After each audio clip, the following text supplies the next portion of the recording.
ભાણા ગુલાબ જાંબુ બરાબર છે, સરસ છે. મેં કીધું ટેસ્ટ કર્યા? મને કે હા 102 ટેસ્ટ કર્યા. 102 તો મારા મામા, અગા મામા ટેસ્ટ કર્યા. મહેશ મામાએ વિચાર કરો.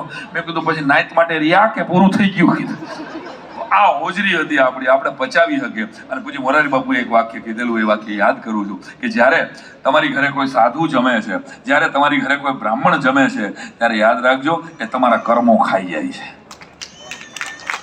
આપણા બાપ દાદાઓએ કોઈની ઘરે જમીને એને આશીર્વાદ દીધા છે ને. સંધ્યા કરનારો બ્રાહ્મણ હોય, શિખાબંધ બ્રાહ્મણ હોય, એ કોઈને આશીર્વાદ આપે જમીને. આનો મતલબ કે એના ઘરમાં બનતી કોઈ ઘાત હોય ને, એ બ્રાહ્મણ લઈને વયો જાય છે. એટલે બ્રાહ્મણને જમાડતા હતા એક સમયે. તો આ કોમનું ગૌરવ છે.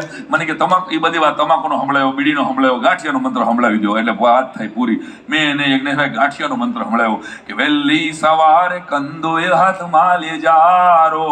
સ્વાહા બોલવું પડે બધા ભાઈ. વહેલી સવારે કંદોય હાથમાં લેજારો, ચણાનો આ લોટ જગમાં મને જીવથી પ્યારો, ફાફડિયા જોઈને ભૂખનો થઈ ગયો ફુવારો, ગાંઠિયા ન ખાઈ એનો એળે ગયો જન્મારો.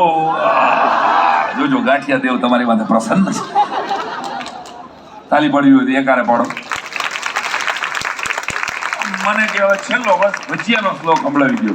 મેં કહેલા કઈ ભજીયાના શ્લોક શાસ્ત્રોમાં હોય? મને કે સંભળાવી દો.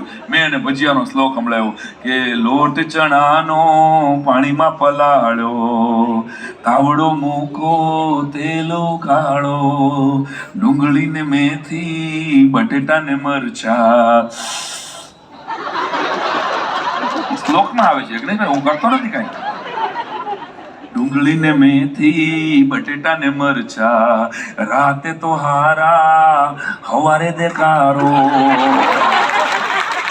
જેને આખા મરચાના ભજીયા ખાધા હોય ને, થાળી ભરીને એને પૂછ્યો, બાપ પિતરના ઊંડાણની કોઈ ભેદું ને કહેવાય, ચોરે નો ચિતરાયા ચિતની વાતું શંકરા. ફરી ફરીને કહું છું, રાષ્ટ્રભક્તિને વરેલી કોમ છે આપણે.